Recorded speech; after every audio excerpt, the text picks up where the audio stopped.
All right, and it should take a second for it to pop up on my YouTube feed, but yeah, so we are live now, and even if it doesn't show it, okay, there it goes. There's the mail. I'm just gonna tweet this out, but yeah, good to have you on the show, my friend. It's been a long time coming to even have you on a show of mine. Sorry about that. But hi, how you doing though, David? How's your morning so far? Going well, going well. It's still a little dark outside, but we're promised a really lovely day today. Sunny, nice and warm. Yeah, doing quite well, thank you. How are you? I'm good, thanks. Uh, and recently I just been playing the Pokemon Scarlet or no Pokemon Violet game because I recently got into Pokemon again. So it's become an addiction playing that game now. It's got a lot of layers, that particular one, Scarlet and Violet. It's son's doing another run around with that, and yeah, there's some interesting mechanics in that game that make the powering up of your Pokemon quite a challenge. Yes, definitely. What have you been playing anything as of recently? What have I been playing? I've been playing Dave the Diver, on the spare on the second PlayStation. Been playing that as a sort of get time filler when I've got 5 or 10 minutes, because its gameplay loop is great for just 15 minutes in advance and actually feel like I'm achieving something. I've been doing a playthrough of Kena Bridge of Spirits. I've been helping my son with some bits and pieces. He's doing another playthrough of Zelda Breath of the Wild. And I've been poking around on PC, just doing some other bits and pieces on Farming Simulator. So Ooh, Farming Simulator. when That's I've got when I've got time to play, it's usually 10 or 15 minutes here or there. At this time of year, I don't really get long time sessions to sit down and play stuff. So it means most of the time any multiplayers or online games or anything like that are out of the question. So it's just little bits that I can chill out and do something with for 10 or 15 minutes at a time. And yeah. I was gonna say with the Farming Simulator, that surely seems like one of those chill type of games. Don't have to worry about too much. Just shut off your brain and just play it for a little bit. Yeah, it's good. It's just, yeah, it's I grew up on a farm, so it helps me sort of zen out a little bit. Okay. I did not know that about you. Yeah, no, I grew up on a cattle and sheep and grain station in Queensland, and spent a lot of my 21, 22 or something like that when I left there and went to uni the first time. And still, my brother's still got a farm. He has 8 sheep and cattle, and a couple of times a year I go up and help him out with stuff. And a couple of mates that I grew up with have taken over the family farms or bought new ones, and yeah, I'm still engaged with it. Or where I live at the moment is a heap of irrigation farmland around us, and every so often I'm out driving a tractor or chasing cows or helping fix fences or something. So Always busy, I see. yeah. Sure. Yeah, okay. Yeah, it never ends. Well, I guess it might not stop either, because potentially after the show we'll see how things go. But yeah, big things to come though. Hopefully. Yes. But with that, I guess we should transition into the topics. So, I guess yeah, let's just get right into it. So, for those of you who are tuning in right now, or will be tuning in later into the show once this stream uploads. But yeah, so the reason I brought David here is because I wanted to talk about the games industry, and I think that no one better to talk about like how the games industry is doing than with the market analyst himself. Yeah, I appreciate the vote of confidence in my abilities with that. Thank you very much. No problem. I think you're probably one of the most professional ones I know, at least. Yeah, try to be. I find that being, say, insightful and educational is the pathway I prefer to take, rather than others who'll sit back and not help uplift people's knowledge of things. So, yeah, no, I'm more than happy to chat about it. Where would you like to start? Well, I think I kind of want to lay out the the frame of how I kind of view things, because it kind of seems like ever since the pandemic that everyone kind of went through, it kind of just seems like the games industry has just been struggling since then, and I think most people have noticed it, especially now, because like gaming during the pandemic boomed, right? And ever since then, it's kind of just had a real terrible trickle effect where like not many gamers are spending that much money on games anymore, and I think these companies are hurting from it. And since these gaming companies have invested so much money into like a lot of these projects and not seeing a lot of return like they were, it just kind of seems like we're just seeing the effects of that hit these companies now. Don't you think? Yeah, so it's always a tricky one. I think the point of attrition that's been occurring over the last, say, 18 months is it's different for the different major companies, and it's more prevalent, having more of a prevalent impact at the indie level. So companies like Microsoft, Xbox with their acquisitions, and same with I forget the other one. Sorry, I think you're thinking about Embracer. Right, no. Yeah, Embracer. Sorry, Embracer Group. Yeah, so they've massive amounts of acquisitions, and then they've got to judge what's feasible to continue working on and what's not. And they've got these massive corporate overheads and shareholders which are expecting paybacks and all the rest of that, and they want their money to start rolling through pretty quickly. So a lot of their initial layoffs were with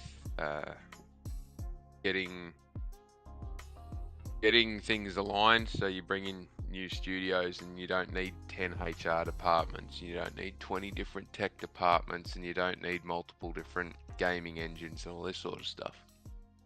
So when you do the consolidation, naturally there's layoffs around that, but that's now morphed or gone further in two different ways. Embrace is laying off and shutting down studios and combining studios and all the rest of it. Still predominantly was laying off back of house, but then they trimmed up a fair bit at one stage. At the height of their consolidation efforts, they had over 250 games being built, and that's just not conducive. Delivering 250 games in the space of 12 to 18 months is just flooding the market, and you're only going to cause yourself grief. Not only that, but you also saw like these games increasing in budgets due to like how much success they were seeing at the height of the pandemic levels of income. Yeah, that's right. So your revenue is at risk straight away, because you're coming down off that high demand for games because the pandemic's ended. And then when you think about one gaming company releases 250 separate different games across all levels in the space of 12 to 15 months, that's insane. And lay that on top of half a dozen other major publishers and the 3 or 4 major platform holders also pushing out over 200 games each in that same zone. It's just not going to happen. So they basically stopped, reassessed what was likely to make them money and what was a waste, like was never going to go anywhere, and which is unfortunate because they had some good ideas of games that would have been really cool to see come to fruition, but the economics just aren't there when you've got to spend a couple of $1 million to build it, and it's likely never going to make any more than $200,000 in sales revenue, no matter where you put it, be it out to the public sale or through a subscription service somewhere. So in those instances, you can understand why, from a financial perspective, Embracer just took the razor through so much stuff, carved out so many jobs, got rid of so many studios, condensed so much stuff. It's unfortunate though. The purpose of consolidating and buying in, studios and staff and devs and all the rest of it is you're doing it with the intention to take that thing all the way through and realize something out of it. The method in which Embracer Group have gone about doing what they've done and where they're currently sitting now is being operated like a hedge fund. Long-term investment, mass consolidation, trim it right down to minimum operating expense, and then at the end of a 5 or 10 year period, usually it's a 10-year period with those sort of hedge fund operations. At the end of 10 years, you've got an asset there that is showing ridiculously good operating results that they then sell for 5 or 6 times what they bought it for as a minimum. You can see with what Embracer Group's offloaded already. Can't remember the last major one they got rid of was now. Sorry, off the top of my head. Oh, it's been a while. It's been a while, yeah. But it's kind of tricky because ever since they split into those 3 different companies, you could say. I don't even know what they are anymore, but it's they're just kind of separated into 3 different companies now at this point. I think the last one was Saber. Yeah. Yeah. They just bought themselves out of. They just bought their independence back, practically. That one was an interesting one because everyone went, "Oh, they're losing money." They bought it for. They bought it for 200 million. Something like that. And 100. Was it something like that? 200 million, and they did 10 million cash and 190 million in share swaps or something like that. Yeah. And then when Sabres bought their independence back, it's ended up costing them 600 or 400 million. Can't remember which one it was now. So many of them. And that was all cash. So effectively, Embracer Group took $10 million worth of cash and turned it into $400 or $500 million. So that's in the space of 4 years or something like that, 5 years. So that's how hedge funds work. They don't work on, we use our own money up front, hold it for forever, get zero return out of that time period as it's on, as a cash flow, and then sell it big at the end. They get somebody else's money, buy what they're looking at, pull it all together, consolidate all this stuff, trim it all out, the operating costs back to as minimal as possible to just barely keep it functioning. And then when they sell the assets off at the end, they're selling them for these massive multipliers. So, and it's a method. It's a way of people making money. And it's just something that the gaming industry is just going to have to live with because that's how they've chosen to do that. There's nothing stopping someone like Vanguard or BlackRock doing the same thing with other AA and AAA studios going forward. It's partly the reason why I'm a big fan of Ubisoft going private and getting off the trading market. That was another company I wanted to go into, but I guess that makes a perfect transition. So they're also ones that are struggling themselves, either for one reason or another. But I think most of it comes down to just their games haven't been selling well ever since. Well, of course, the pandemic. A lot of their games have been quite falling short of demand, and it's a bit of. Sorry, you keep going. I was just gonna say it's kind of a shame to see, as someone who used to love their games. I kind of went away from buying some of their games because it kind of started feeling, of course, samey, which of course I think a lot of people also recognize. But there are other factors. But I just want to get your thoughts real quick on that, since you were gonna say something.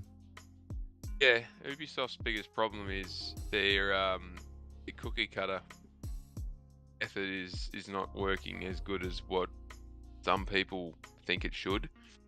However, seeing their share market value deteriorating, not surprising, but isn't it just worth like $2 right now too? That's the last time I heard. but yeah, thinking about what they make and how they operate, they haven't changed that up in 15 years. They still have, if anything, it's deteriorated over the last 10, and it's interesting to see how they continue to just keep hammering away with games that people will buy, and then it'll be on the, oh, it's not exactly what I wanted, but it's close enough, and then you think that, you know, Assassin's Creed, you're like, oh, if they just went back and made one how we want it, and they went and made one with the newest one being something very close from the playtesting as to what people wanted, but then there's an issue with it because of where it's set or who's involved in it. Like, they can't win. Doesn't matter how good a game they make. It's yeah. Ubisoft's just got this tarnish on it at the moment. So if they and as a gamer, it kind of feels like it kind of all comes down to Assassin's Creed now, since Star Wars was supposed to be a big hit, and of course it flopped with the sales. So now I feel like kind of Assassin's Creed is kind of like that now make or break situation, where if it doesn't do well, they might as well just have to sell to Tencent or whoever the rumors were, who they're going to sell to. Yeah. Oh, it's and that's just touching back on that. Why I don't mind that them going private. It would stop someone from basically walking up and buying a heap of shares and then taking a controlling stake in it. Maybe you could give your insight on how that works as an insider, then, as like someone who watches the market. Like, how tricky can that be for a company? It can be quite tumultuous, and it can be very distracting from them doing what they're there to do. One of the big impacts that comes from a market attempted buyout, and that's where this notion of hostile takeover comes from, where another company A is trying to buy company B, and company B doesn't want to sell, so company A just goes to the open market and starts buying up all their shares.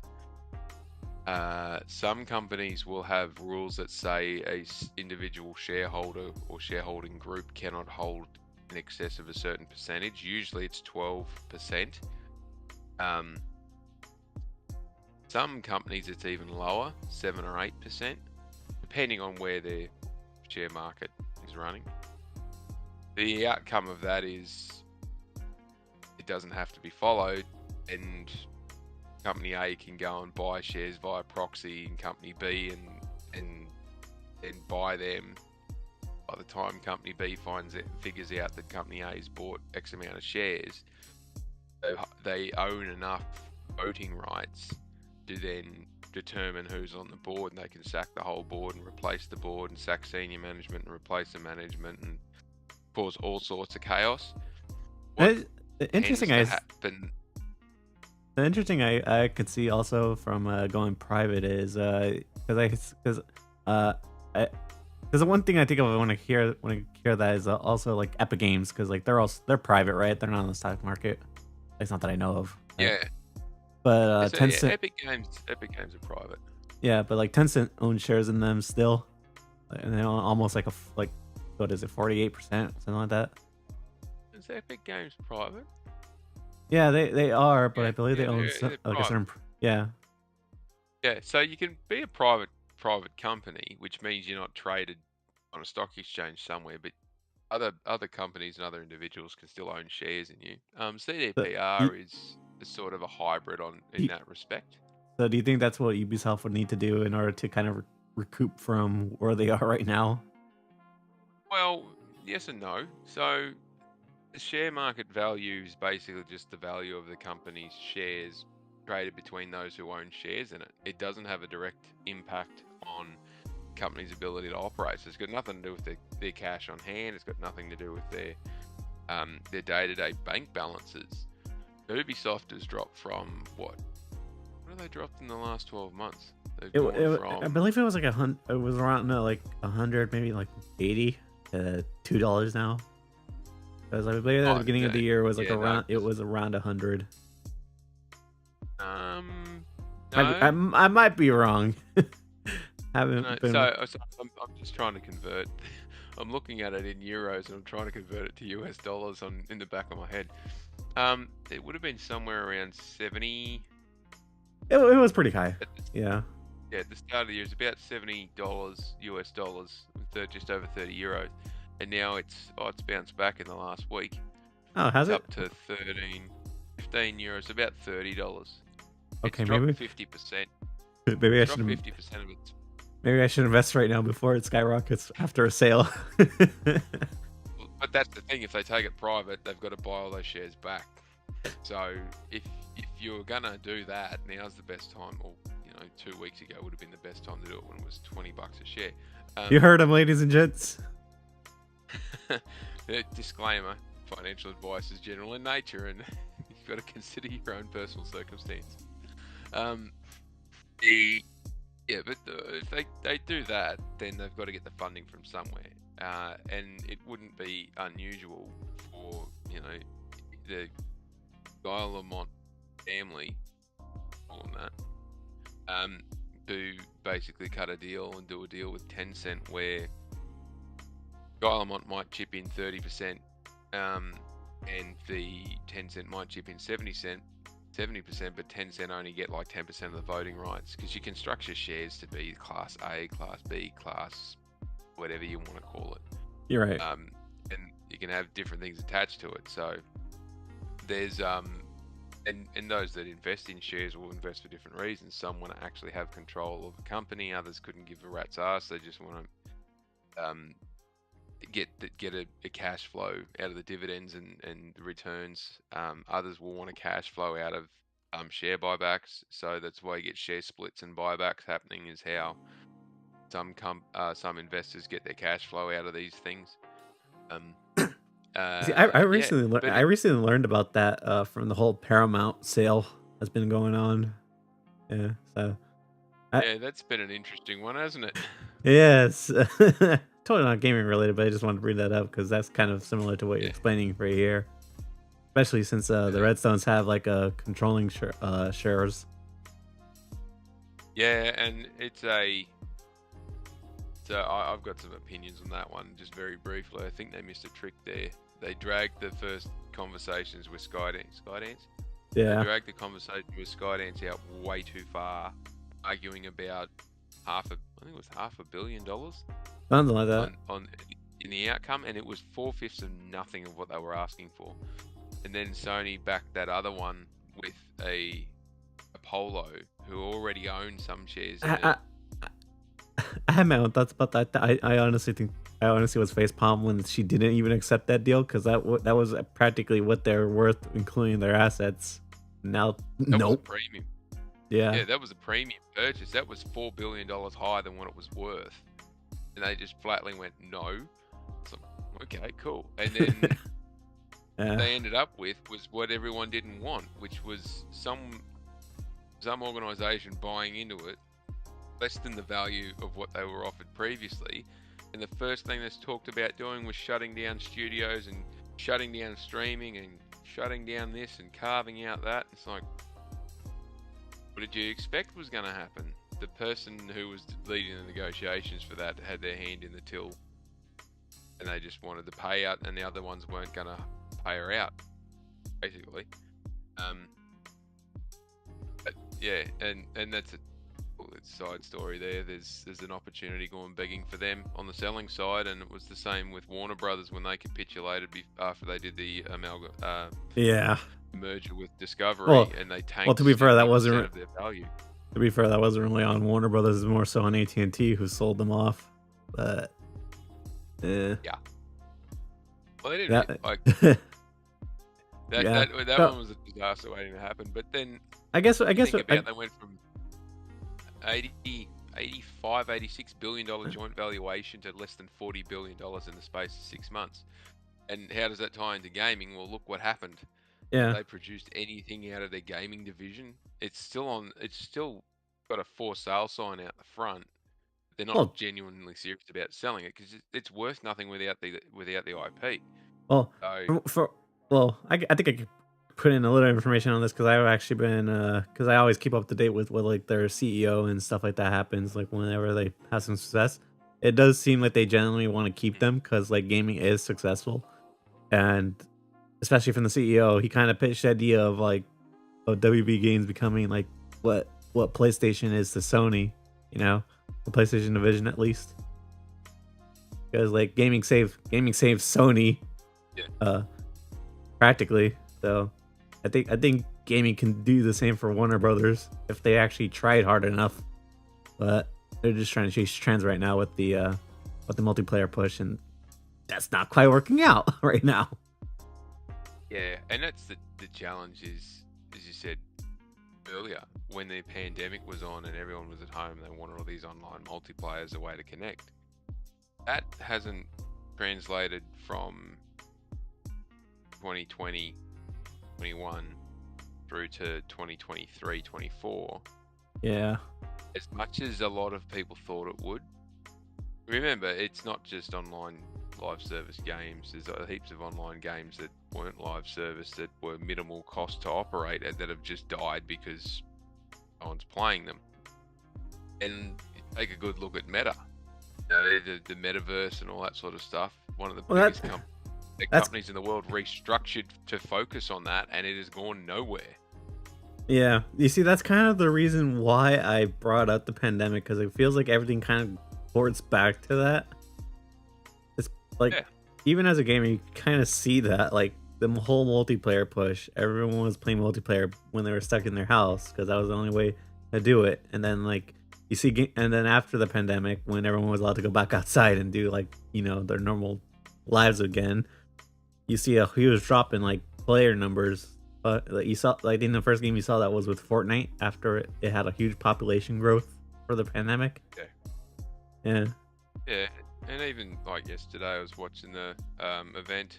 I thought it was pretty cool.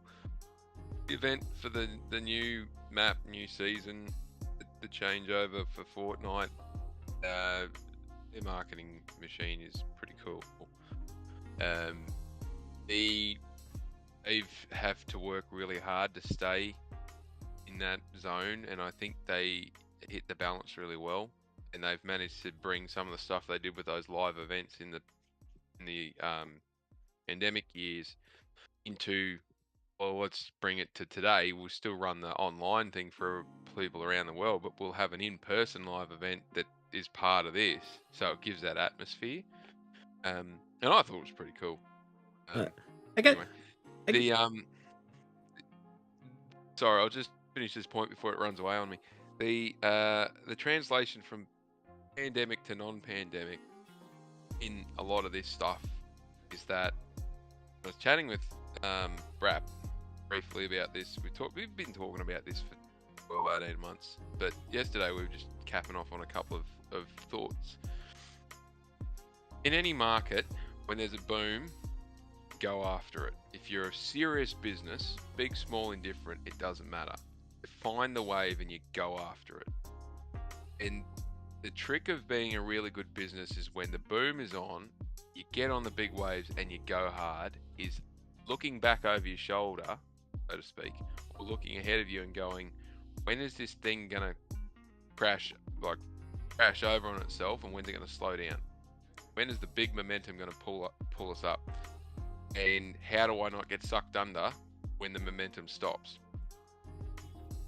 And what a lot of companies have done, and up and down the board, investment companies, funding companies, M&A, like even the gaming companies and organizations, the platform holders, all the way down to the small indie ones, they overestimated. So a lot of them jumped on in the pandemic and rode the wave big time. They overestimated how long the wave was going to last, and they underestimated what the impact would be at the back end of it, because we've come out of a massive market shift in the pandemic, which just jammed everything up. So all the big players upscaled and all the small players upscaled, and all these indies and startups jumped on the coattails and went with it.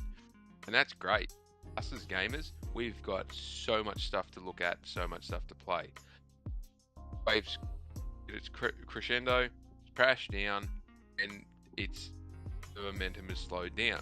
we're back on the same trajectory that we were forecasting in terms of growth and push forward as what was being shown in 2018, 2019. But I could probably guess what pandemic hadn't hit. I was just gonna say. I could probably guess from that, like investors probably aren't too happy with that like low growth compared to what it was previously. Then, right? No, but it's more in line with what was expected to happen in 21, 22. It's just they've had this massive peak and then it's dropped back to this slowdown. What's making things worse though is this sudden we popped out the back end of this major growth point at all this market disruption. So think about what things would look like if we didn't have the big M&A stuff that came out of 21, 22, which was primarily driven by Microsoft thumping their chest going, we're going to buy everything. And everyone believing they were going to buy everything. And buying everything at the bottom end. Yeah. In their response to, oh crap, we better get on in this, because gaming is the biggest part of the entertainment industry, bar none. It's bigger than music and movies combined, and then there's daylight after those two. Well, I think that's what kicked off the growth, because like when you see what the numbers GTA was able to pull, I think everyone saw like gaming could be taken as this ultimate juggernaut of entertainment. It was a bit disjointed. It was a bit all over the space, and then these consolidation points have just given it that value of this is what it's worth. And the pandemic has really just shot its star all the way up to the top. But since 2015, gaming as a subpart has actually been bigger than music and movies put together in terms of size and value in it as an industry. Primarily because music and movies have been impacted by streaming so much that it devalued those things 80-90% in some instances in a lot of locations. And gaming hasn't had that devaluation yet. Put it that way yet. What it's facing at the moment though is this crossover point, which is highlighting or accelerating the exacerbated point of it's hit the slowdown. Companies have responded. The flexible ones responded early in, and this is different from the point I was making earlier, where Microsoft and Embracer have been laying off people because of it's the back end of that consolidation phase. A lot of other companies, EA, Sony, and a lot of all these other major publishing houses and major studios have been laying off, making layoffs because they are right-sizing back down to a slowing down market. Like the gaming market is saturated like you wouldn't believe. It's insane how many games are being released on a daily basis. There's just no room for the lower middle end to actually make enough to cover what it costs to make these things. The problem there is we're going to miss out on a heap of great ideas unless a team of 6 people working on a weekend and in their spare time are prepared to make their idea. There's just you can't sustain that amount, say volume rather. What's kind of ironic? We were kind of at that point with the AA games back during the PS3 generation too. That's where a lot of like AA studios like Ninja Theory was actually in that predicament where they couldn't get enough funding for their games. That's right. And so look at what happened with Concord. It was a great idea. The mechanics of that thing were brilliant. There were a lot of effort and investment put into it, and live service or not would not have mattered. Thing just went nowhere. Wrong place, wrong time, wrong aesthetics. They would have been better off to have just cut a licensing deal with Disney and gone, let's just put Guardians of the Galaxy in this thing, and we'll figure some other way of doing it. So do you think that do you think that multiplayer push is kind of a bit too late when it happened for Sony? I don't think so. I don't think the multiplayer push was too late. Sony's been saying for a while that they were putting in for a live service push, and so far most of their live service push has paid off. The stuff that they've brought to market has paid off. Concord just didn't. There's very little appetite for a hero shooter, and props to them for trying. And out of the back of that, say, unmitigated disaster that a lot of people are calling it, they've actually got an engine and a first-person shooter mechanic, gunplay mechanic, which everyone was saying, playtesters, people who played the game, the broader reviewers market, QAs, competitors and all that said, the way that this mechanic for gunplay works is brilliant. It's sharp, it's switched on, it's focused, it is brilliant. What sucks about this game are the characters. There's no campaign, and it's just full of this nonsense that no one's really wants to enjoy. But they've now got this really good first-person shooter gun mechanic sitting on the shelf. All they need to do is figure out, well, which game can we put it in? Because it wouldn't take much to reskin it and rerun it. Let me pitch this scenario, okay? So as a gamer, I can definitely see like where a lot of people like are feeling about multiplayers, right?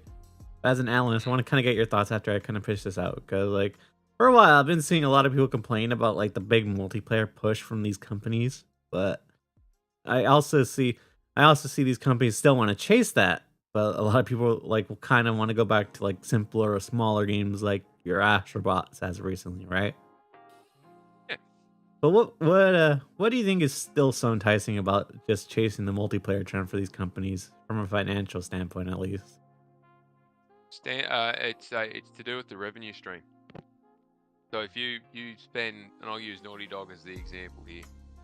What was the last major game Naughty Dog released? Last of Us 2. Last of Us Part 2. And when was that released? 2020, wasn't it? 2019? Somewhere around there. I think it was 2019. So now they're a massive studio which costs tens and tens and tens of millions of dollars a year just to run the studio. So they haven't actually released a game that's made a major revenue bump in the last 4+ years, 5 years. They've done 3 remasters and in PC ports and 1 remake. That's all they've done because they're too busy working on whatever else it is that they're working on. That's unsustainable if you've got 7 or 8 studios that all do that. So you've got to have one game every 4 or 5 years that sells over 10 million units just to be able to survive to get the next one out. That's not a sustainable business model. So if you've got a game that you can build, get to market, and then you tinker at it and it costs a couple of $1 million a year to just add new content into it or bring new stuff to it, and people are still spending money and paying money for battle passes or microtransactions or whatever it is, then there's a revenue stream there that's above and beyond what it costs to maintain that game ongoing. And that's where you I was just gonna say, you don't think that with how certain gamers are feeling about multiplayer right now, especially because what I see online is a lot of people are kind of starting to push back on the season passes and all that stuff, because a lot of people are just kind of getting tired of it because too many games are doing it. You don't think it's kind of becoming, you don't think that these companies are kind of oversaturating that a bit? It depends on how they do it. If you release a game that is just, here's the base version and you got to pay $100 a year, $100 for a season pass that gives you all the goodies, that's not the right way of doing it. And this is a challenge. They've got to find the balance of what will people pay for up front and then basically trickle pay as we go along versus what won't they pay for. Loot boxes should never exist because it's gambling. And nothing. Oh yeah, we kind of saw that die out as soon as the EU decided to step in and put a squash to that for EA. So it should have, and I wish they'd kill it off in mobile gaming as well, but it still exists in mobile gaming. But if you've got, well, that's mostly because the Chinese market just that's where they gobble that stuff up. Yeah, but that's part of their culture in how they do their gaming. They like that own piece. But then, if you're going to have loot boxes, you've got to be able to grind to get that thing anyway. But the outcome of doing that sort of stuff, it'll upset some people, and you'll get a small niche online. It pays to remember though that online gaming community, all of it, Twitch, YouTube, streamers, commentators, influencers, all the rest of it. That makes up about, at best, 2% of the entire gaming population. So if they're up in arms about something, and it's a bit of a stretch because only a certain portion of the online gaming community are upset about something, no one else cares. You look at and people say, "How does Fortnite make so much money? Oh, it's ridiculous how much they charge for skins and V-Bucks and all the rest You of see, it." I would push back on that because I feel like even if it is like a vocal minority, I still feel like it has a lot of power. I mean, like you kind of saw the pushback for when Microsoft tried increasing the prices of Xbox Live, or Xbox Gold, whatever. Remember that? And they walked it back. It has its moments. It was very vocal online, and that was very evident to see. The amount of people cancelling their subscriptions, though, was probably equally as vocal, and we didn't read about that online. Of course. But yeah, there's, online obviously has a presence because none of the big publishing houses had bothered with being on Twitter and YouTube and. How would you take into account when it comes to? How would you take into that account as a factor, as an analyst then? So it's an instantaneous feedback point. So you don't have to send out a survey, but it does not give you it doesn't necessarily give you information in a usable manner. So surveys are still the number one way of getting data in a manner that allows you to make a decision with it, because you can be very specific with your question. And that's why anytime a survey pops up on whatever it is related to gaming, I usually, as long as it's not emailed to me by some third party, I'll take the survey and I'll provide them the feedback and I'll tell them exactly what I think. What do I rate this thing? 1 being worst, 5 being best, and it's whatever it is. And first thing that comes to mind as to why I've given it that rating is what I put in the comments, and they can use that to make decisions with really quickly. If they put something out on, say they've got a game announcement goes out on YouTube, and it's got a Twitter post and an Instagram post that supports it, and the 30-second YouTube video short that announces the game is all CGI and it's got no gameplay in it, and all it is doing, and it's got no announcement date or anything. All they're doing is saying, "Hey guys, we're this studio's working on that game. Here's a quick look at what we think it'll look like." You will get people that'll go, "Hey, this looks amazing, this is great, I can't wait to play it, when's it coming out?" And you'll get people that'll bitch and moan about there's no gameplay in it, I'm not interested. And you get every man and his dog having an opinion about whether it should or shouldn't have gameplay and the lead times and right, the typical online behavior. Yeah, and that tells the studios nothing. That gives them nothing useful to work with, and we've seen the outcome of that in multiple different manners. We've seen Sony and PlayStation go from we'll announce stuff 12 to 18 months out to we'll tell you about 3 months before it launches. And half the time we won't even do it at an event now. We'll just put a blog post up, or we'll chuck it up on our YouTube and put a post out to say, "Hey, this is coming." Because they don't want to risk having to put a delay out. Last 2 games they put out and gave less than 12 months lead time when things it was going to launch, and they had to delay them. The second, you know what's funny? Nintendo just recently did that with the Xenoblade game. I don't know if you saw. They just released a trailer out of nowhere on YouTube. Yeah, and why not? Because they can control the narrative 100%. They don't rely on third-party gaming media, who are the other ones that are bleeding really hard, and no recovery in sight for them from this. Right. But like with The Last of Us Part 2, they said, "Oh, we've got to delay it. We don't know how long."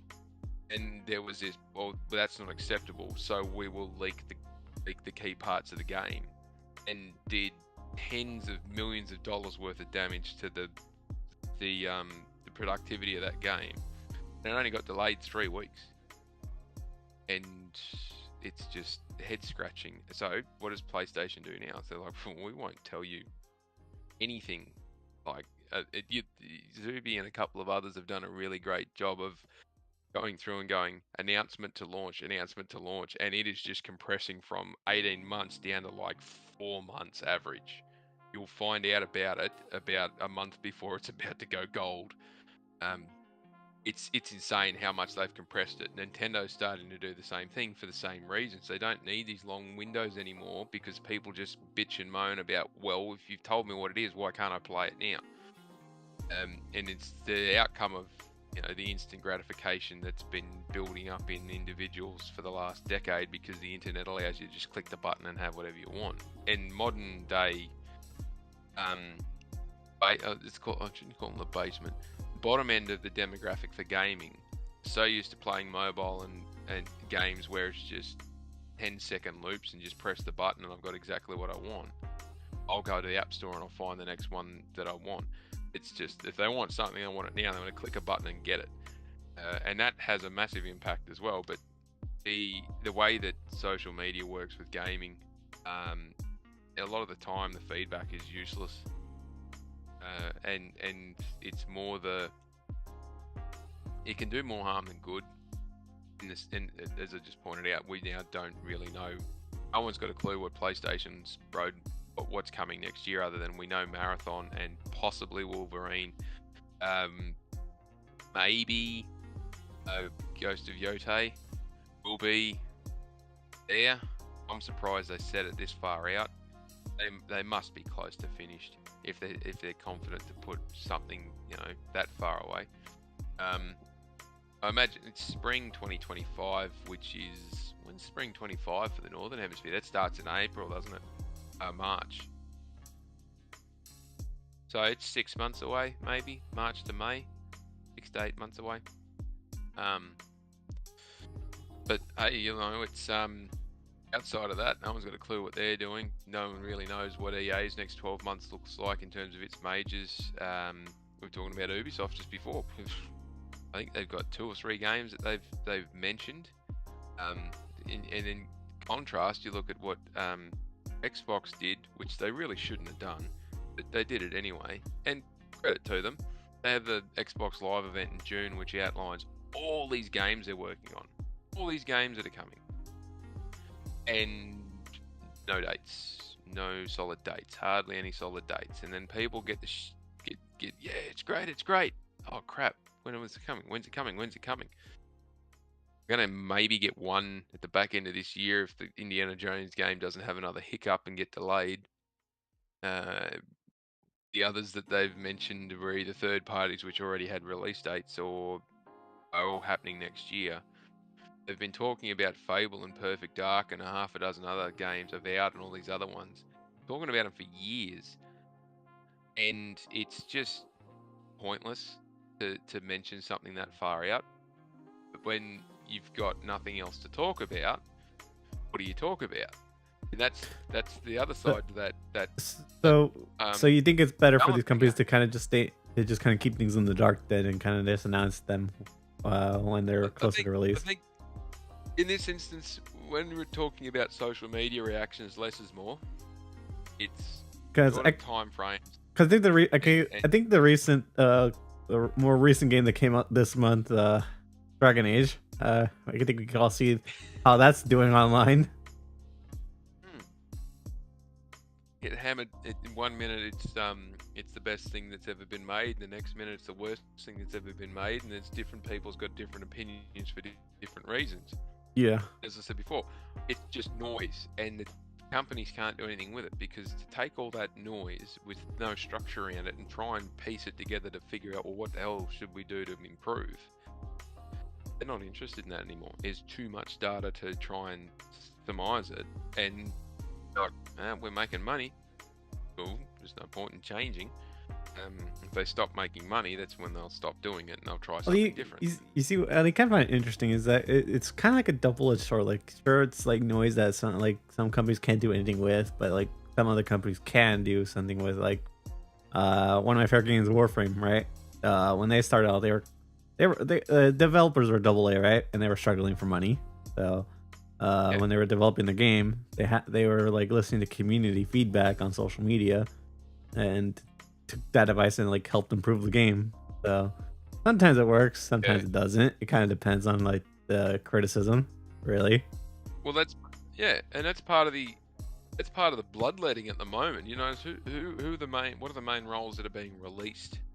Community managers, social media engagement officers, all those sort of reach out and engage roles. They seem to be the main ones that are getting absolutely hammered at the moment with no return. And it's the same. It's not just in the big companies. It's in the small ones, which is where it's hurting them the most. As I was saying before, double A's and down. Double A's got an interest. I'll come back to that. Double A's got an interesting future, from my perspective, and I actually slightly disagree with Sean Layton on that point. Not that I'm comparing myself to someone who's been there and done that, but there's a conversation I've had with a couple of other senior gaming executives that I think, from my perspective, I can see it happening. Is it'll just take one of them to make it work. It'll work. But anyway, I'll come back to that one. The indie games and all the rest of it, you can push your game so hard using social media and a good community manager or good social media engagement manager, and actually achieve some funding to get your game done, but you cannot bloat yourself at the same time, because you will outspend in your staffing costs trying to get that engagement when you really should have been putting it into your development costs. What is also going to cause some big issues with that is social media points, is if you have a misstep. Has anyone heard from the developers of Little Devil Inside? That game looked really interesting to me. They're just gone dark. There's one complaint, and it got legs, and that was it. Thing's dead. I'd love to see it actually come through, but they had to go all the way back to the start and rework so much of the key part of that game. I would have just knocked it on the head then and there. If it was, if I was the publisher, I would have said, we're not touching it. Sorry, guys. Knock it on the head, put it in a drawer, take it out the back and shoot it, put it out of its misery, find something else. You know what? I feel like that's what should have happened to Dragon Age after all the reworks that it went through. Well, that's always going to be the issue. There's always going to be people who complain. Yeah. Social media gives those who just constantly complain a platform to do so, and they like whinging. I deal with this on the daily with my work life, personal life, my other engagements.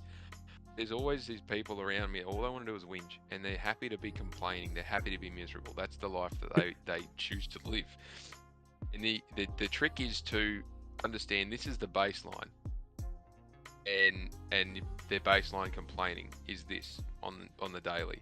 But when they get up to a certain point of additional complaining, or they're more animated about it, or the words they're using change, it's at that point when I need to judge, and most people should be judging, okay, they're actually upset about something. Should I be listening at this point? Because they're elevated beyond their normal whinging point. Kind of like with the loot boxes. The problem is you get this reaction to something. It's like, okay, are these the people that just whinge because of the sake of whinging, or are these the people that don't whinge that are having a reaction, or is this a higher than normal reaction for those that do whinge? And it takes a little bit of time for that information to become visible in the broader combination, or in the broader amalgamation of the commentary points.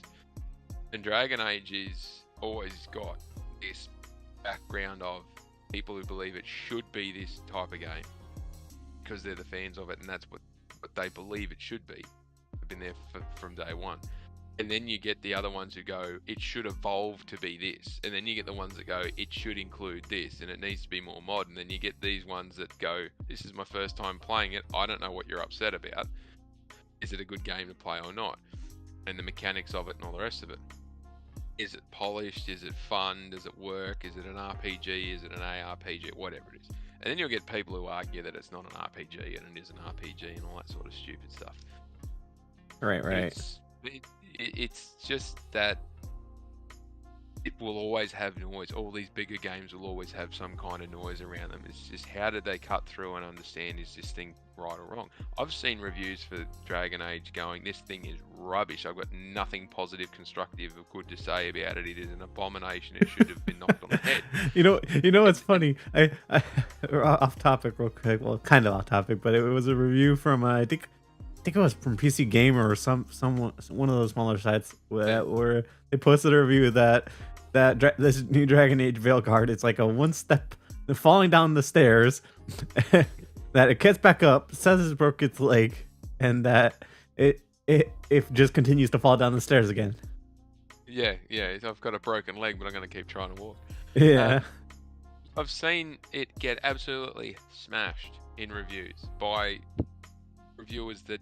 But at that point, would you consider that, like, those kind of reviews to be like even like a fraction of like online reception that these companies should take seriously? But the flip side, I was just going to say that I've seen this thing get smashed by reviewers who I listen to, listen to, that I observe and go, most of the time they're aligned with my gaming habit and what I like. And then I've seen others give it 10 out of 10. This thing is brilliant, game of the year contender. Vastly different reasons on exactly the same game, and they're the same. There's some people that I actually, whose opinions I value on a game as to whether I'd like it or not. And it's such a broad spectrum. And it doesn't surprise me for a game that big, but it's like, well, how can it be horrible and how can it be game of the year contender at the same time? And it just harks back to, we don't have any. It's kind of interesting for me as a gamer, right? Because from my perspective, because I guess like the best example to use is the Dark Souls games, right? You have a huge group of people that love those games, but then you also have a vocal minority that like to complain about them, that they're too hard, right? So it's just kind of people like me who know that they're going to suck at them, so they don't bother trying. Yeah, right. And then so you just kind of have like a lot of like different like groups talking all at once, and they just kind of and like with.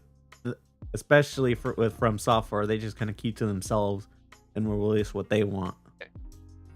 Yeah, and that's a testament to how broad this genre, like this hobby that we have, that we all enjoy in very different ways, and how broad and engaging it really is.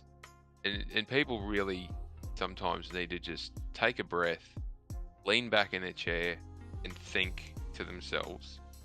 They even say it to themselves. I enjoy what I enjoy. That doesn't mean everyone else has to enjoy the same thing. And I say this a lot to people. I know what I like in gaming, and it's not what a lot of other people like in gaming. But as long as I've got something to play, I'm happy. And I'm happy for you as a gamer, or as a person who just enjoys video games in any way, shape, or form. If you're getting enjoyment out of playing a game, it might be something that I absolutely detest and I really do not like. But if you're enjoying it, that's great. I'm really happy that you're enjoying the medium in a manner that brings you some kind of happiness or release from the real world or whatever it is. I suck at first-person games. First-person shooters, I am horrible. I am horrible at them. I'm too slow. They're too fast for me. I'm too slow. I hate the camera angles. I hate the point of views. All the rest. This is why I don't play them. My son loves them. He absolutely loves them, and he's brilliant at them. And I just wish I could rip his arms off and belt him senseless with them at times, because it just annoys me so much that he's so good at them. But he sucks at action at turn-based card games online. Yeah. Horrible at it. Can't read the flow. Doesn't like the way in which they work. I don't mind them. He's not the greatest at strategy games, real-time strategy games. He really doesn't like them, and I love them. I absolutely love them. But where we find our happy medium is in turn-based RPGs. We both love playing Pokemon. I love playing Pokemon with him. It's one of the best things that I get to do gaming-wise with him. I suck at Fortnite, but I play it with him at times because he just wants to have fun and run around with me, and I take that as an opportunity. Anytime I get a chance to do something with my son as an opportunity, I'll just stop whatever I'm doing for myself and do it with him. He doesn't like the old school JRPGs. He doesn't like reading on the screen all the time. He thinks they're too slow. It's not fast enough for him. And I'm not a big fan of modern day action JRPGs because they're too fast for me. All right, you just kind of have like a whole. You just kind of have. Well, kind of like using you as an example. There's kind of like a lot of groups of people that have like different tastes for different games. Yeah. Like, and no one's the same. People who.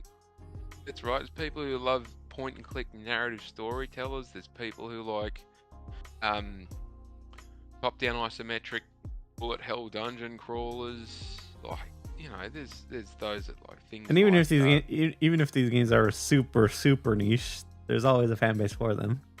That's right. And the trick tying this all the way back to the starting point of how do games survive in the modern day and age. If you got an idea, and I'm going to use this as a potential segue to another point I was going to make, if I may. All right. If you've got an idea and you want to make a game, and you need to first figure out what are the inputs I'm going to need, and can I sell this thing, or how am I going to make money out of it? There's no point in trying to make a game now if you can't make something out of it, because none of the publishers will touch it. You've got to be able to demonstrate to a publisher how you're going to make them money, or you're going to self-publish, and then you got to figure out, is it worth my time and my input?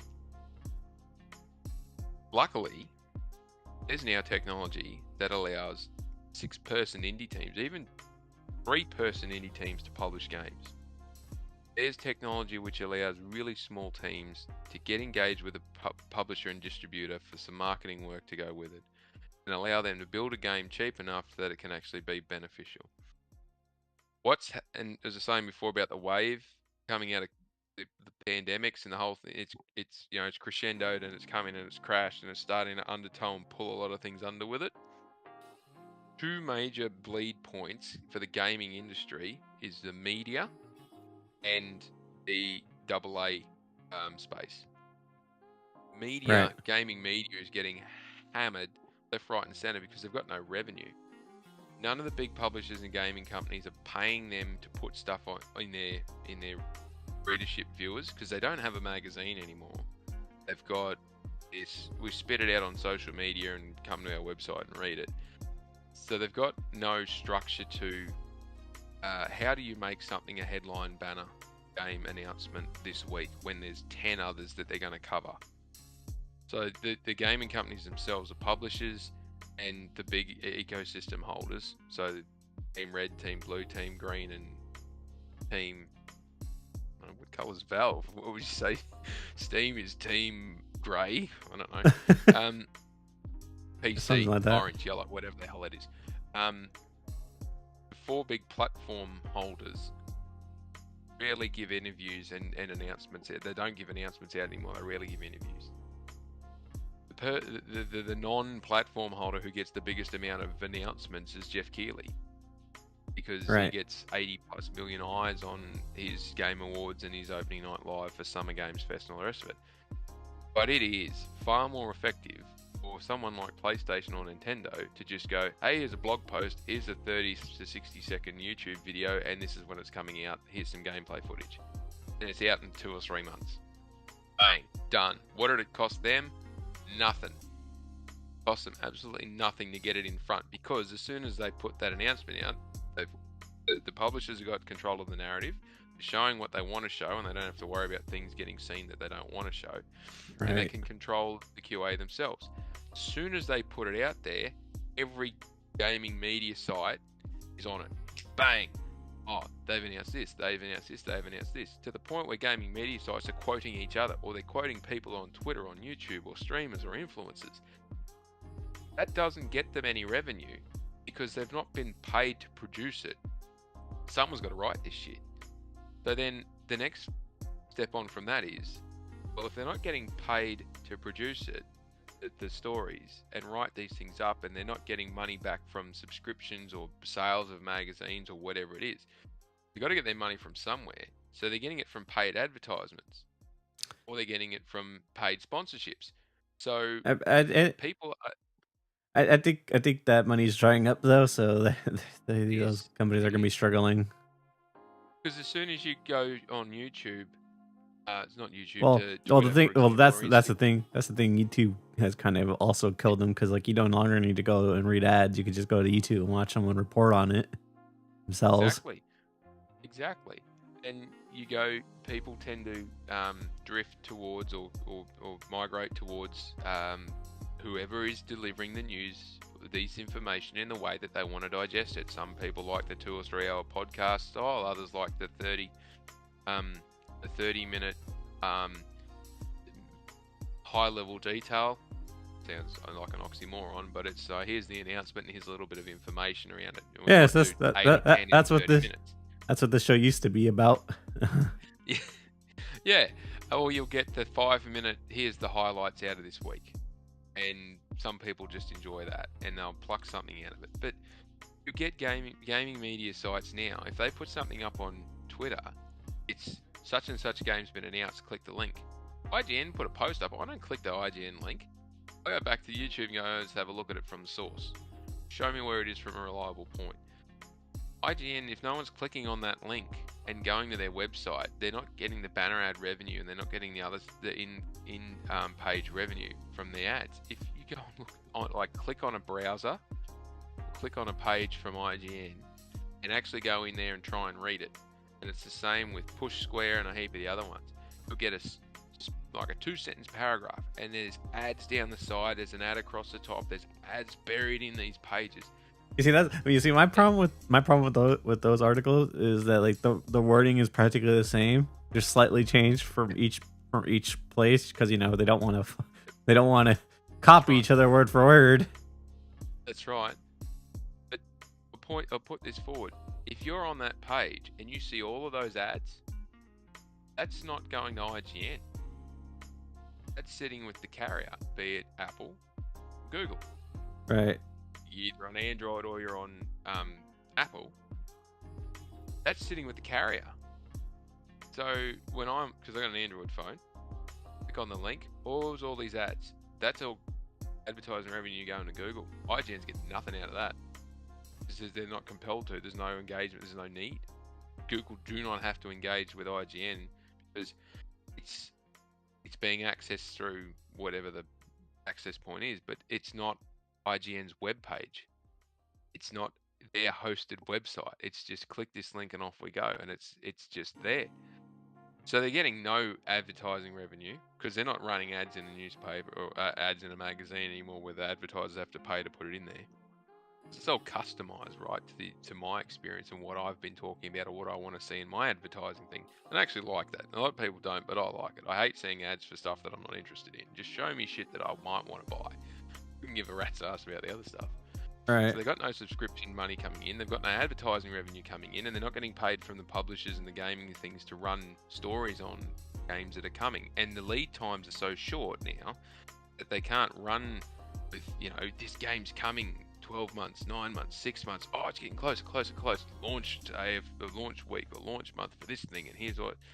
None of that exists anymore. So what are they left to do? They've got to figure out how to pay their people, or they can't afford to have the people. So now what they do is they perth out all the journalists that were any good and just bring in people on low end that can just regurgitate stuff from other places. And now they're going through a mass consolidation point as well. And like IGN bought all. Well, that's going to be doomed to fail though. That's just more. I think what's happening with the games media is kind of more just out of survival than more so out of growth. Survival in numbers, and then as soon as the IGN buys all these other ones, and then it'll just cut them all out. And it leads into, as I promised, it would get into a segue. So where it leads into is you've got small studios that have got an opportunity with emerging technologies to do something, but they've got to keep their costs low. And now you've got a gaming media coverage, which is effectively it's a byproduct now. It's a sideline. It's sitting on the sidelines, halfway up the bleachers, to be honest, because it's not relevant. Yeah, you can get your information. You don't need opinion pieces, and even Google a lot of the issues online. Yeah, and even Google was eliminating them with that AI stuff whenever you want to search something up. Yeah. So the waves crashed. The undertow is occurring.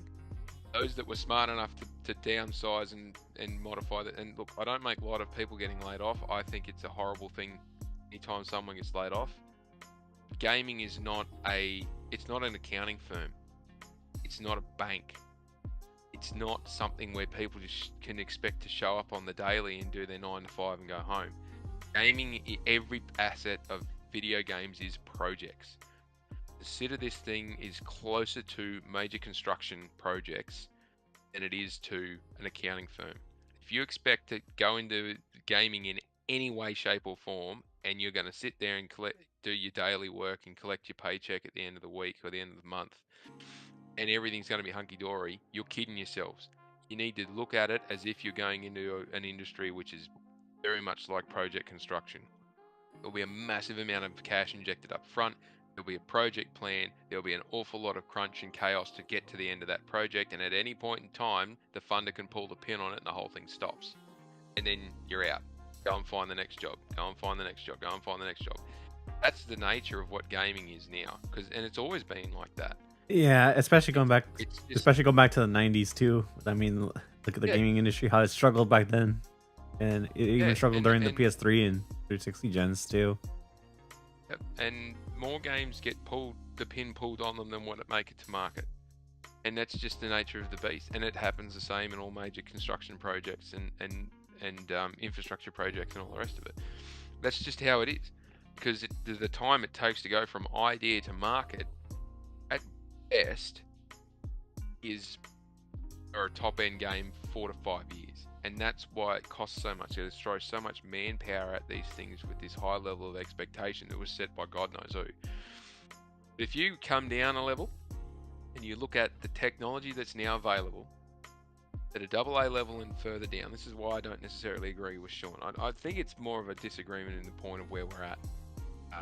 He makes a valid point of things need to change, and I'm like, well, things are changing. You just need to realize where it's at.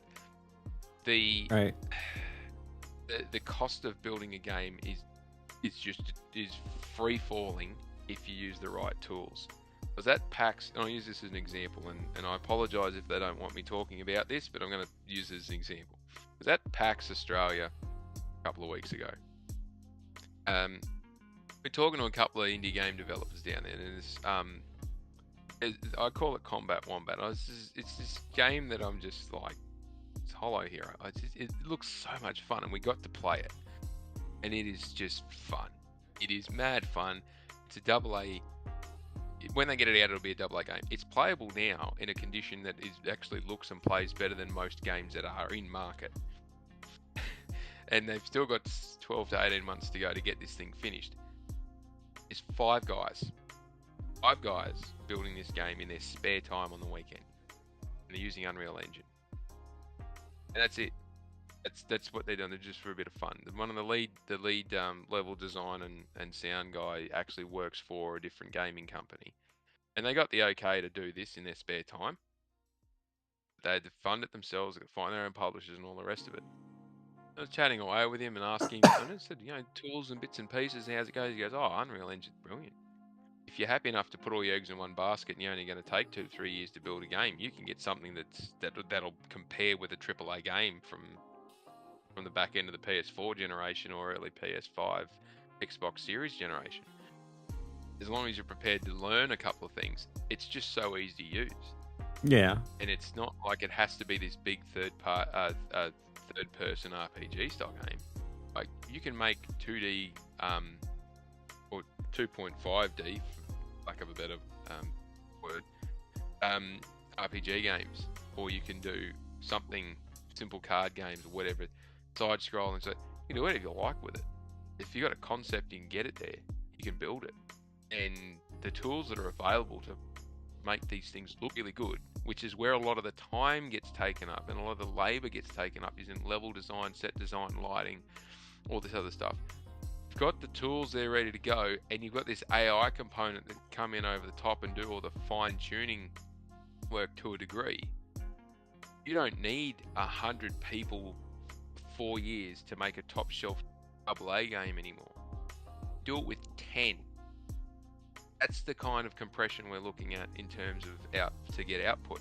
and you can go from 100 people down to 10 people, and from 4 years down to 2 years, to get a game that is, in those of us who've been around since the late 90s with gaming, when it first went 3D, you can get something that is mid to late PS4, Xbox One level.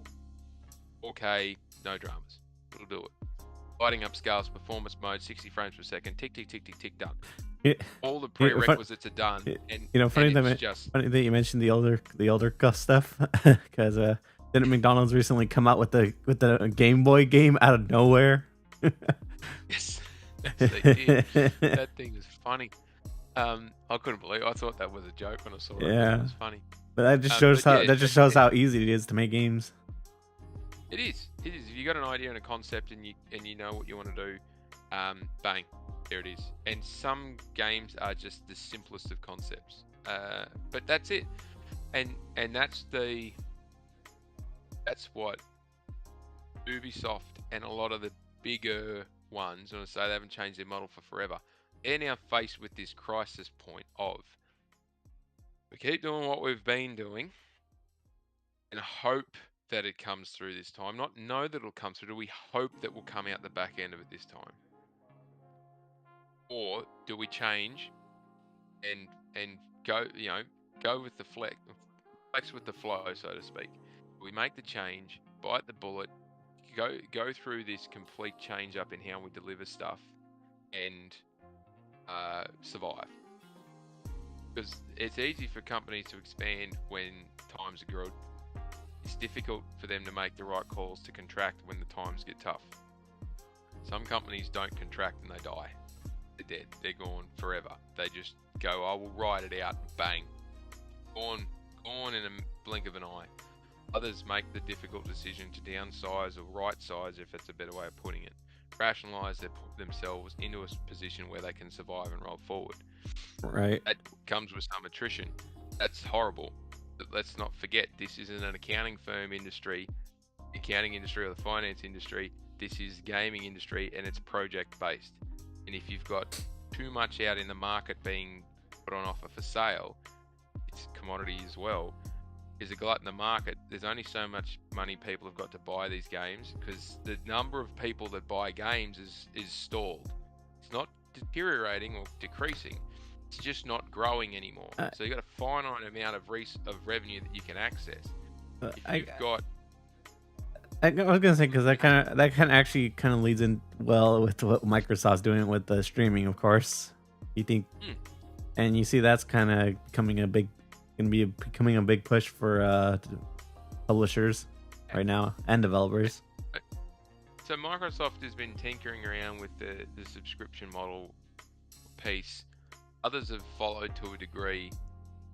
I feel like the balance is subscriptions in gaming will work as long as it's not your day and date top shelf games going in there. Yeah.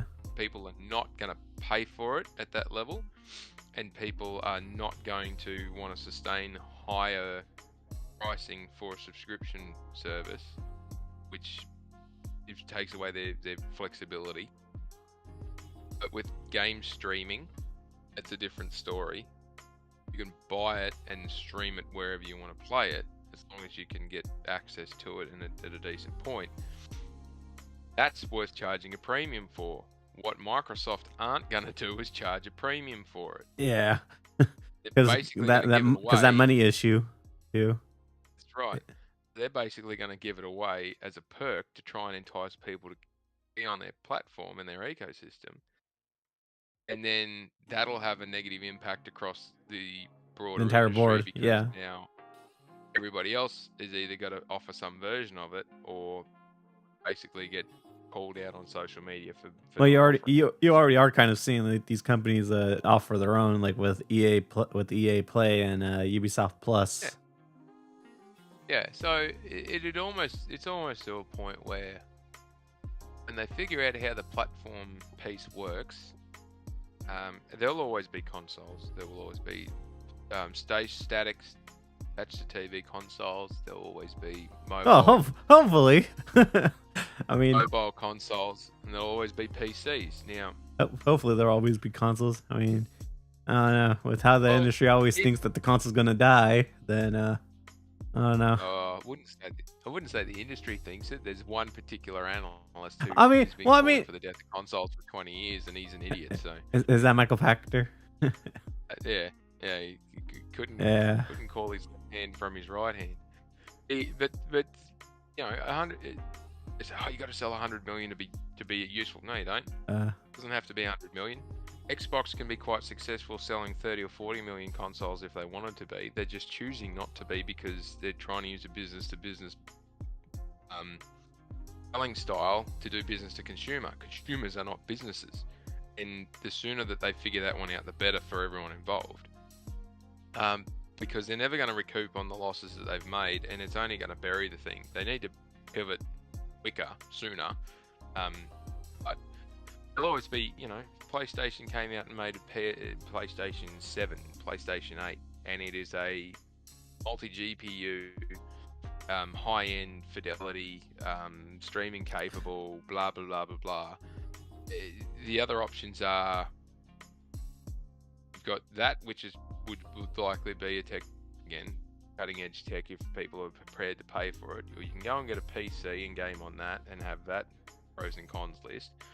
Or someone comes out with a little, like an Amazon Fire Stick or whatever it is, because the internet is so fucking reliable. Or there might be some other permutation of it. You still need a screen and a controller. And if people are serious, those that are serious about enjoying the games in a manner that they are accustomed to or that they want to enjoy them, they will buy the console. They will pay for a console.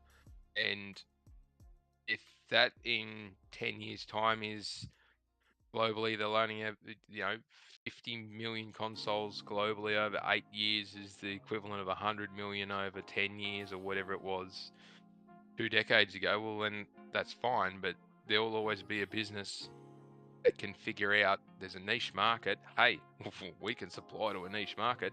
How many Steam Decks exist? Like 6 million. And Steam Deck is like, oh, I think it's the best way of mobile gaming, blah, blah. It's 6 million. How many Switches exist? To be fair, that's powered by Nintendo. Nintendo is a complete own beast by itself. Oh yeah, but you look at the difference in the technology between the two and the access to how many different games are accessible and all the rest of it. It's not just the unit itself, it's what's attached to it, who's running it, what games are involved in, and all the rest of it. So those that have a Steam Deck, and a couple of people I know that have got them, they love them. I absolutely love them. I have it. I love it. Yeah, and you know, it's a familiar way of gaming, and it works well. But it's not, you know, it would be considered a niche point in the market because it's not, you know, without the you see, as a gamer, I don't consider it niche. I think I kind of consider it as a keystone into like just changing where gaming is going. A lot of people like gaming on the go, so that's kind of how I view it. Especially because all my friends like to play their games on the go now too. Oh, absolutely. From a gamer's perspective, definitely, I completely agree with you. From a business perspective of, hey, should we get into this market? You'd probably say not yet, right? Well, look, there's 8 or 9 now handheld devices, whereas 4 years ago there was 1. Yeah.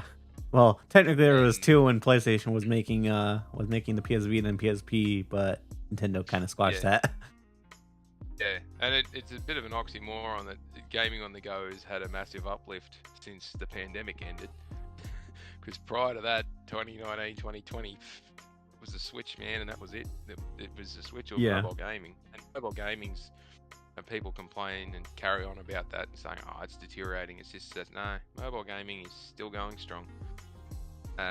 It's just not going strong for publishers, again, because of how the ad revenue thing works. It just, play a mobile game and an ad runs, it goes straight to the carrier. It doesn't go. So go to the developers. So I'm running out of time here, so I guess we'll just Sorry. talk. No, you're good. This has been a good conversation, and to be honest, we because how broad the topic is, we could practically go on with this for a long time. But Sorry, I only just looked at the clock and gone, crap, that went fast. yeah, yeah, I was just looking at the time. I'll- Can I believe? Yeah, but Sorry, no, I'll stop giving you my business TED talk now. no, this is what I wanted. I think that you see, this is why I pitched this idea, because I felt like this was pretty good between us two. I think, Yeah, and I think you could definitely see that now. But Oh yeah, yeah, sure. but yeah, but I guess like with this, with what I'm gonna throw at you here, this is gonna be the final subject. But like, I feel like with all these like problems that we've covered, and like all these like scenarios where like how gaming has kind of had these peaks and points like where it changes. How does that affect like when you look at it like from a financial, like from your point as an analyst? Like, how do you like see that? Do you think like that kind of opens it like where gaming can just keep growing, or do you think that kind of just like makes it where like it's just always gonna be a roller coaster? It will always have that flexibility because of the various different ways that games can be made and games can be enjoyed. It's in a bloodletting phase at the moment, just by the nature of the beast with funding and access to funding. Now, and that comes about when you've got big dollars and big eyes watching an industry where people are all trying to make their money out of it. However, I do believe that given the size of the gaming industry, it's huge. Worldwide market in excess of $350 billion and growing. And it's estimated to get somewhere north of like 500 billion, which is $500 billion US by the end of this decade. Right. There's not too many other industries that are up in that realm of the stratosphere. And but as an analyst, you probably also have to expect like a crash at some point, right? Because there's always a cycle with these things. Oh yes, there's always a cycle. There's peaks and troughs, and the peaks come when there is. It's like with an economic downturn in any country. As soon as their economy turns to shit, their spending on alcohol and cigarettes and gambling goes through the roof. Ain't that the truth? It's crazy, and you think people need to save money, and what do? They go and drink it, smoke it, or gamble it away. And that's just how it goes, because usually when things go to shit in a Western economy, the government starts throwing free money at people, and just prolongs the problem. And what do they do with it? Like, oh, well, we're covered here, we'll just go and waste it. And governments usually give their money to the wrong people anyway. But you know, it's peaks and troughs. The mining and precious minerals go up and down all the time, depending on how much China or India or somebody else wants to do something. The financial markets go up and down all the time, depending on who's poked who and who's done what. It's very cyclical, and it is for a reason. If it continued to grow, there'd be no way of new people getting into it. So it requires a bit of a downturn for new entrants to get in and for things to be reset. You know, the COVID thing causes this massive amount of demand for gaming, and they rode it really well. And now we've got this massive challenge with the implementation of AI and better developing tools, where half a dozen people can make a game that can compete with a game built by a publisher with 300 people working on it. So the bigger end of the risk is at the big end of town, but that's where all the money is. The smaller end of town holds the trump cards at the moment, and the AA space is the one that's getting squeezed from both ends. Depending on whether you want to run with publishers or not, is how they're performing. But overall, this thing is huge. It's a huge pie, and I've said it a few times before. The other people, the pie is that big that the bits and pieces as you carve out of it are so minuscule. It's got plenty of survival in it. It's not going to crash and just disappear. And you consider that, like, they're talking $500 billion by the end of the decade, and the growth of the number of people who game is expected to only be about 300 billion. It's you know, almost dollar for dollar in terms of gaming, people who consume gaming versus the value of the industry. There are other industries where it's not, 350 million users is $350 billion. That's, $10 for every user. So There are I other guess ones where it's $100 for every user. So there's huge amounts, and that's why they chase it. There's huge amounts of growth available within the current user base. now you see this is where I kind of want to like ask and kind of wrap things up with with this question. Do you think that with like this downturn that we're in, where how these companies are struggling, do you think where we'll be heading will be like an upturn, or like will these companies be able to recover after like the hits after the pandemic levels of success? I think I firmly believe they will. I don't see us losing any major players. And I mean, we did technically lose Bethesda and Activision Independence due to everything, but yeah, yes. However, we probably would have lost Bethesda anyway. yeah, They were not in a good spot. They were cooked. They were absolutely cooked. Activision was okay. They were looking at a lot of legal problems, but a change in management would have fixed that issue. But we could have lost Bungie. Could have quite easily lost Bungie.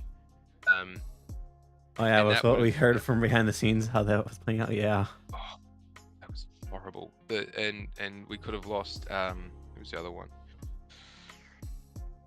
oh, we could crap. potentially lose. No, We they- could potentially lose Ubisoft right now if things don't go well for them.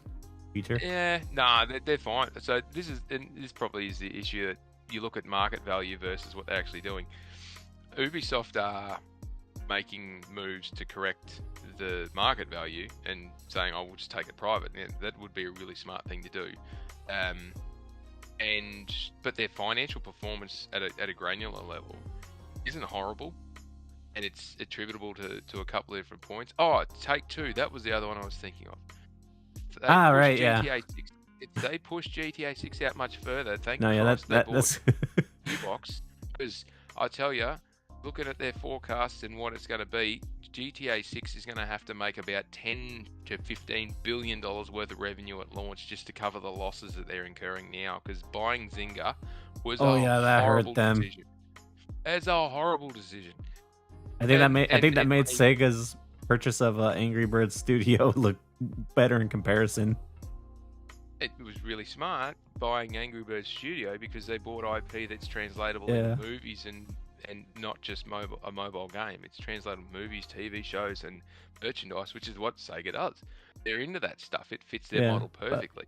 They bought Zynga to get the cash flow from the mobile piece, same as one of the reasons that they Microsoft bought Activision, is to get all the Candy Crush revenue, and it's costing them a bomb. Yeah, you see that- They lost more money again. You see, that's why I'm asking. Us. That's why I was asking the question if you'd see like us recover, like, or I guess a better question would be how like fast do you think you'd see like this industry recovering from its downturn right now?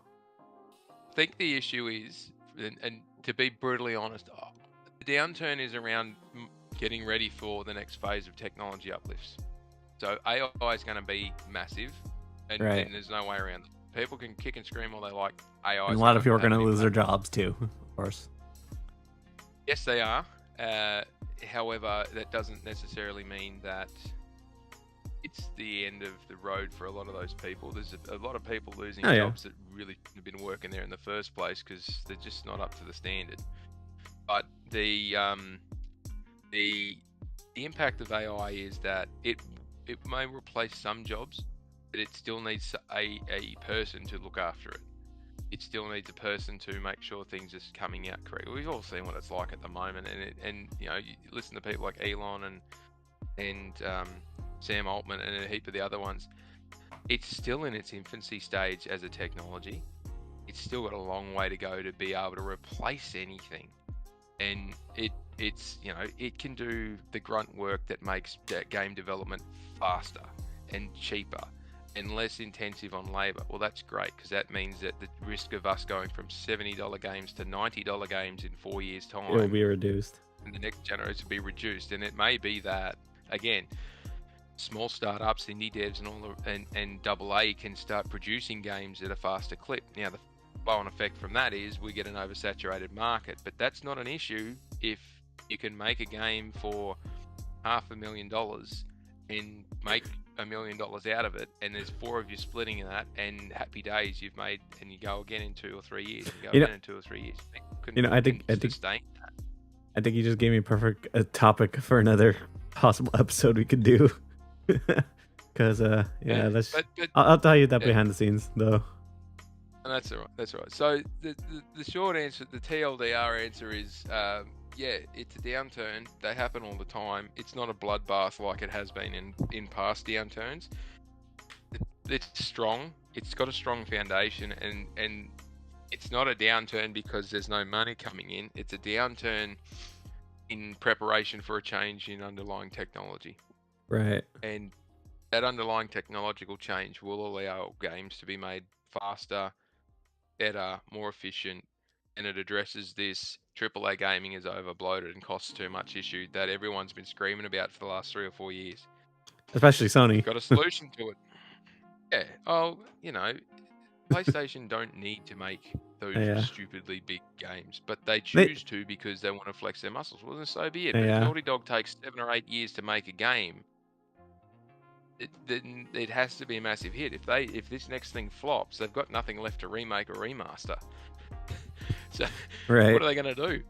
Yeah. That's the risk. That's the risk. And it may be that in 18 months or 2 years, if they're having issues with whatever the hell it is they're doing, and they're in the middle of doing the 3rd season of The Last of Us, and they still haven't released the next game, do not be surprised if they pull Factions 2 off the shelf and hand it to that new internal studio that they've just pulled all those people off Bungie over to, and go, here, make this work.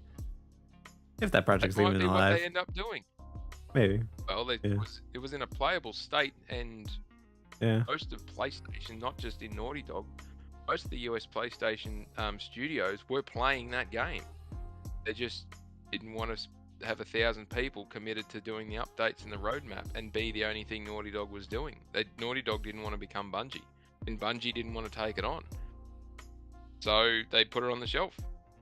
Right. It doesn't mean that, in a few years' time that you can't pull it off the shelf and have that new live service support studio be uplifted and take it on. Yeah. It's a possibility. Never say never. Yeah.